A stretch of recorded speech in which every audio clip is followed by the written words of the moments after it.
ഇന്നത്തെ വേദഭാഗം അപ്പോസ്തലനായ വിശുദ്ധ പൗലോസ് കൊരിന്ത്യർക്ക് എഴുതിയ 1-ാം ലേഖനം 15-ാം അധ്യായം 29 മുതൽ 58 വരെയുള്ള ദൈവവചനങ്ങളെ ശ്രദ്ധിപ്പിൻ.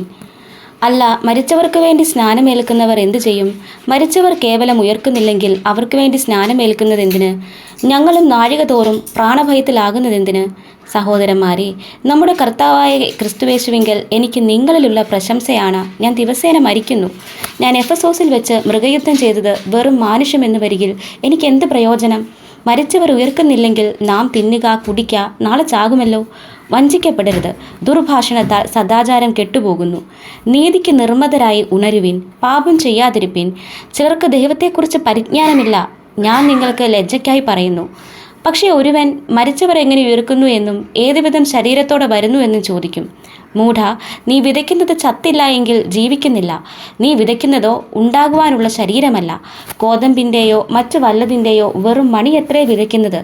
ദൈവമോ തൻ്റെ ഇഷ്ടം പോലെ അതിന് ഒരു ശരീരവും ഓരോ വിത്തിന് അതതിൻ്റെ ശരീരവും കൊടുക്കുന്നു. സകല മാംസവും ഒരുപോലെയുള്ള മാംസമല്ല. മനുഷ്യരുടെ മാംസം വേറെ, കന്നുകാലികളുടെ മാംസം വേറെ, പക്ഷികളുടെ മാംസം വേറെ, മത്സ്യങ്ങളുടെ മാംസം വേറെ. സ്വർഗീയ ശരീരങ്ങളും ഭൗമശരീരങ്ങളും ഉണ്ട്. സ്വർഗീയ ശരീരങ്ങളുടെ തേജസ് വേറെ, ഭൗമശരീരങ്ങളുടെ തേജസ് വേറെ. സൂര്യൻ്റെ തേജസ് വേറെ, ചന്ദ്രൻ്റെ തേജസ് വേറെ, നക്ഷത്രങ്ങളുടെ തേജസ് വേറെ. നക്ഷത്രവും തമ്മിൽ തേജസ് കൊണ്ട് ഭേദമുണ്ടല്ലോ. മരിച്ചവരുടെ പുനരുത്ഥാനവും അവണ്ണം തന്നെ. ദ്രവത്വത്തിൽ വിതയ്ക്കപ്പെടുന്നു, അദ്രവത്വത്തിൽ ഉയർക്കുന്നു. അപമാനത്തിൽ വിതയ്ക്കപ്പെടുന്നു, തേജസ്സിൽ ഉയർക്കുന്നു. ബലഹീനതയിൽ വിതയ്ക്കപ്പെടുന്നു, ശക്തിയിൽ ഉയർക്കുന്നു. പ്രാകൃത ശരീരം വിതയ്ക്കപ്പെടുന്നു, ആത്മിക ശരീരം ഉയർക്കുന്നു. പ്രാകൃത ശരീരമുണ്ടെങ്കിൽ ആത്മിക ശരീരവുമുണ്ട്. 1-ാം മനുഷ്യനായ ആദാം ജീവനുള്ള ദേഹിയായി തീർന്നു എന്ന് എഴുതിയിരിക്കുന്നുവല്ലോ. ഒടുക്കത്തെ ആദാം ജീവിപ്പിക്കുന്ന ആത്മാവായി. എന്നാൽ ആത്മികമല്ല, പ്രാകൃതമത്രേ ഒന്നാമത്തേത്. ആത്മികം പിന്നത്തേതിൽ വരുന്നു. 1-ാം മനുഷ്യൻ ഭൂമിയിൽ നിന്ന് മണ്ണുകൊണ്ടുള്ളവൻ, 2-ാം മനുഷ്യൻ സ്വർഗത്തിൽ നിന്നുള്ളവൻ. മണ്ണുകൊണ്ടുള്ളവനെ പോലെ മണ്ണുകൊണ്ടുള്ളവരും സ്വർഗീയനെ പോലെ സ്വർഗീയന്മാരുമാകുന്നു. നാം മണ്ണുകൊണ്ടുള്ളവൻ്റെ പ്രതിമ ധരിച്ചതുപോലെ സ്വർഗീയൻ്റെ പ്രതിമയും ധരിക്കും. സഹോദരന്മാരെ, മാംസരക്തങ്ങൾക്ക് ദൈവരാജ്യത്തെ അവകാശമാക്കുവാൻ കഴിയുകയില്ല. ദ്രവത്വം അദ്രവത്വത്തെ അവകാശമാക്കുകയുമില്ല എന്ന് ഞാൻ പറയുന്നു. ഞാനൊരു മർമ്മം നിങ്ങളോട് പറയാം. നാം എല്ലാവരും നിദ്ര കൊള്ളുകയില്ല. എന്നാൽ അന്ത്യകാഹളനാദത്തിങ്കൽ പെട്ടെന്ന് കണ്ണുവയ്ക്കുന്നിടയിൽ നാം എല്ലാവരും രൂപാന്തരപ്പെടും.